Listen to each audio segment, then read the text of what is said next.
Hey there. This is Cameron Dean, and this is my recording for exam one. So, first of all, for chapter one, I did question two. What is VFR and why is it important? The acronym VFR stands for Visiting Friends and Relatives.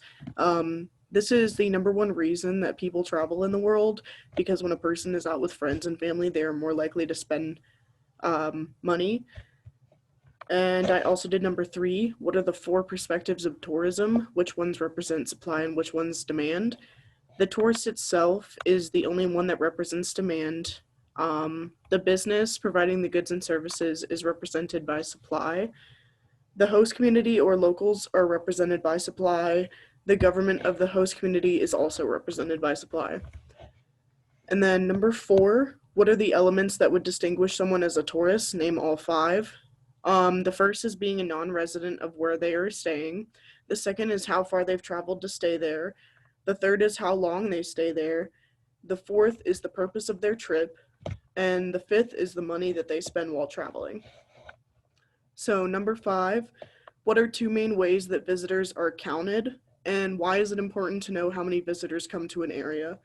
So visitors are counted by both the visitation and expenditures, so the money spent and also the amount of bodies that are seen and recorded inside of the area. And this is so that the supplier can have enough to accommodate their demand as well as see what products are working and what isn't, so they can like assess what is working and kind of like fix their business. Number six, name at least five segments of the tourism industry. So that is transportation, entertainment, food and beverage, outdoor recreation, and attractions. So like transportation would be airlines, Uber, trains. Entertainment would be like movies, museums, any sort of like arts. Food and beverage could be like restaurants, bars, fast food. Outdoor rec could be sports games, festivals, camps, anything like that. And attractions could be anything like historical monuments or locations or amusement parks or festivals or anything like that. Number nine, what is the difference between an infrastructure and a superstructure? Infrastructure was built for the local environment and existed before, but superstructure was built for the sole purpose of tourism and visitors. So, like, for an example, infrastructure would be like the county courthouse or any of the restaurants that were there for the locals, but superstructure would be like um, a town that might house the Olympic Games would build something specific for the Olympic Games or something like that. Um, Number 10, the top tourism destination according to arrivals is France. And number 11, the top tourism destination according to expenditures is the United States. Number 13, what is the difference between a traveler and a tourist?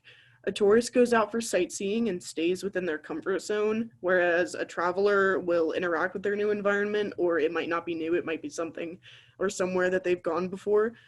But they are more likely to talk to locals and interact with the like local shops or the infrastructure and step out of their comfort zone. Number 14, what is a domestic visitor and what is an international visitor? A domestic visitor is someone who is traveling within their own country, and an international visitor is someone who's traveling between two different countries or going over national borders. Number 15, what is the name of the state agency that promotes NC as a travel destination? So that is the NC Travel and Tourism Board with Visit NC. Number 18, what is sustainable tourism development? The goal of sustainable tourism development is to help boost the creation of jobs and experiences within recreation and leisure without harming the local environment or culture. So it's like balancing getting as many positives without equating or without bringing up negatives.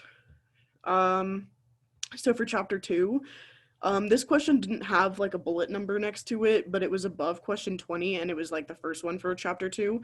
What is the relationship between religion and tourism? So I said that some religions have actions or places that are encouraged to be visited through travel. So like an example of that would be an individual who is Muslim and wants to make a pilgrimage or travel to Mecca. And then for chapter three, I did question 21, and it is, what are some advantages to working in the HTM or hospitality and tourism management industry, and what are some disadvantages? Name at least three. So for the advantages, I said that there is a diverse job industry, so it doesn't feel like work, and there is the ability to network between organizations and individuals.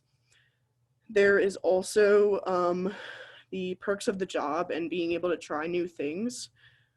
And the disadvantages could be the fluctuations in the economy and people's ability to spend money on recreation, having a heavy schedule or just like a busy day, depending and also depending on seasonality for profit. Um, so for chapter 4, I said this one also didn't have a question number, but it was above 22, and it was the first question for chapter 4. And it was list at least 5 functions of a tourism organization and give a tourism example. So for an example, I said the US Travel Association, and then 5 functions are planning, development, marketing, catalyst, and education. I also did 24, which was, why would counties join together to promote themselves? I said that some individual counties may struggle to market or promote themselves alone. So if they join together, they can share resources and create a stronger community.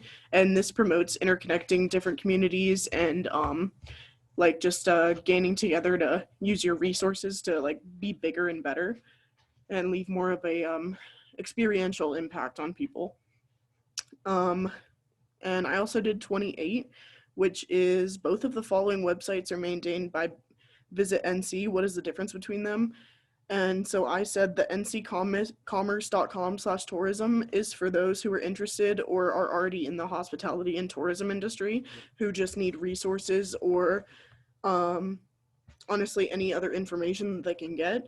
And then the other website, which is visitnc.com, just plain, is for tourists themselves who are looking for experiences or opportunities to travel. And lastly, I did question 31 for chapter 4, and it was, select one of the following acronyms. What do the letters stand for? What does the organization do? And I chose the FAA, which is the Federal Aviation Administration. And the Federal Aviation Administration is a government body of the United States that controls civil aviation, and it is also the largest modern transportation agency. So thank you so much. That was all of the questions for exam 1. And if there was anything I missed or anything I can improve on, please let me know. Thank you so much.